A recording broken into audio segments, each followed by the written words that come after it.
Est-ce que vous pouvez faire jeûner les invités de la noce pendant que l'époux est encore avec eux?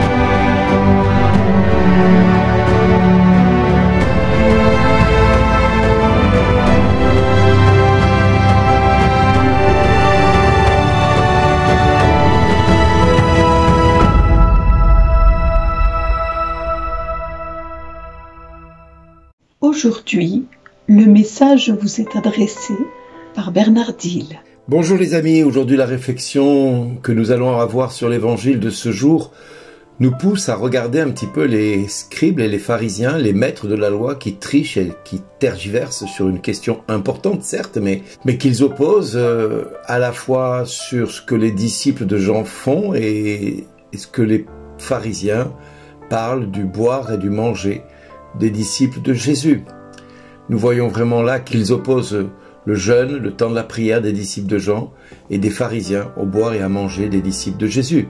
C'est volontairement pour mettre en difficulté les disciples du Christ et puis surtout Jésus dans sa position.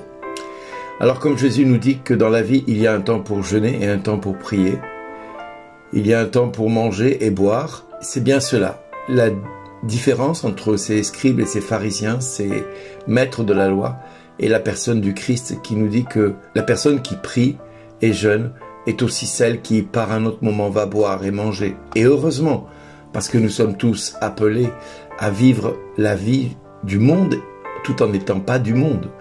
Nous voyons dans la vie de tous les jours et nous contemplons la joie d'une simple famille, peut-être même la nôtre, qui par moments traverse des moments de joie comme les mariages, les baptêmes, mais les moments de tribulation à travers la maladie, les accidents de la vie. Alors les sujets sont les mêmes, mais chaque chose a son temps. Et c'est pour ça que Jésus dit, est-ce que vous pouvez faire jeûner les invités de la noce pendant que l'époux est encore avec eux? C'est un peu difficile et nous-mêmes, Claire et moi, qui préparons le mariage de notre fille Céline, je peux vous assurer que nous n'imaginons même pas dire à nos invités que ce jour-là, ils vont jeûner. C'est, en mon sens, inconcevable et même, ça serait très mal perçu par toute la famille et très mal vécu même par notre fille qui veut se marier. Donc, sous le ciel, il y a un temps pour chaque chose et c'est bien cela que Jésus essaie de nous faire comprendre. Ces paroles, par exemple, de l'Ancien Testament qui disent que il y a un temps pour déchirer et un temps pour coudre.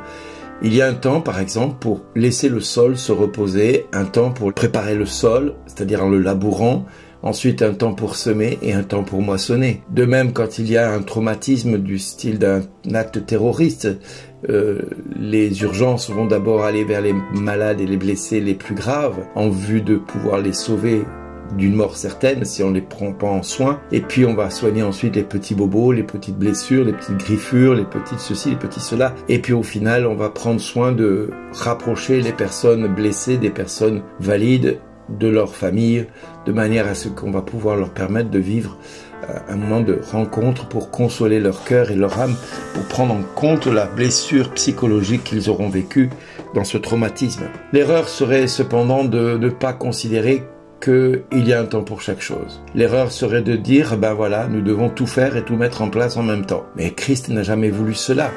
Et du reste, quand Simon-Pierre va s'opposer à ce que le Seigneur suive le chemin unique qui a été tracé pour lui, eh bien, il va lui dire, tes pensées ne sont pas celles de Dieu, mais celles des hommes. Effectivement, les hommes voudraient que Jésus vive et ne meure jamais et ne périsse pas sur la croix, et ne puisse pas donner sa vie, et là, les hommes auraient gagné, le diable aurait gagné, c'est-à-dire que quelque part, le salut ne pourrait être accordé à personne. Et si nous pouvons profiter des moments de paix et de joie par moments, profitons-en et efforçons-nous de profiter de chaque seconde avec nos amis, avec nos proches.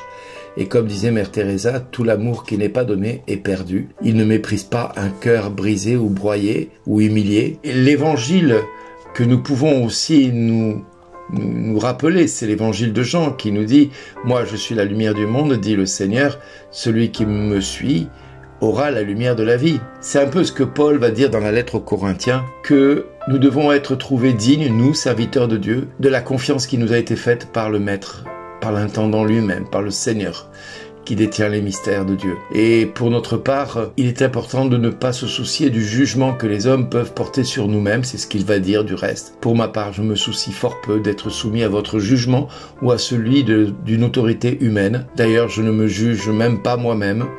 Ma conscience ne me reproche rien, mais ce n'est pas pour cela que je suis juste. Celui qui me soumet au jugement, c'est le Seigneur.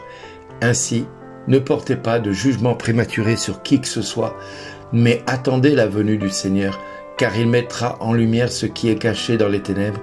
Il rendra manifeste les intentions du cœur. Alors la louange qui revient à chacun lui sera donnée par Dieu et non par les hommes. Ça, c'est une évidence tout à fait humaine et c'est la sagesse de Dieu que nous invitons à faire cela. Alors mes amis, aujourd'hui, nous devons faire confiance au Seigneur, nous devons agir pour le bien, nous devons habiter cette terre et rester fidèles, mettre notre joie dans le Seigneur, lui qui comble tous les désirs de notre cœur.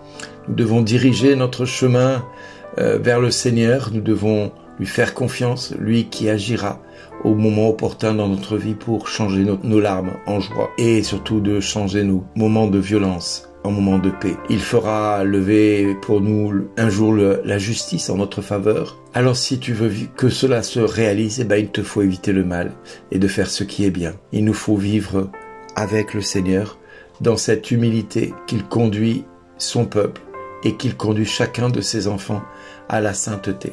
C'est pour ça que Jésus dira « Soyez parfaits comme votre Père est parfait ». Oui, réjouissons-nous que le Seigneur nous invite à nous réjouir en toutes circonstances. Réjouissons-nous parce que le salut est assuré non pas simplement pour les justes, mais pour tous ceux qui crieront vers lui en esprit et en vérité. Tous ceux qui auront un esprit de repentance sincère. Leur abri au temps de la détresse est assuré. Le Seigneur aide et délivre ceux qui le cherchent vraiment pour qu'ils deviennent leur refuge, leur paix, leur joie d'exister. Alors à nous de nous souhaiter mutuellement cette merveilleuse promesse. Tu es aimé de Dieu et de dire à ton frère et à ta sœur, comme le Seigneur nous le dit à chacun de nous, tu as du prix à mes yeux et je t'aime, alors merci d'exister.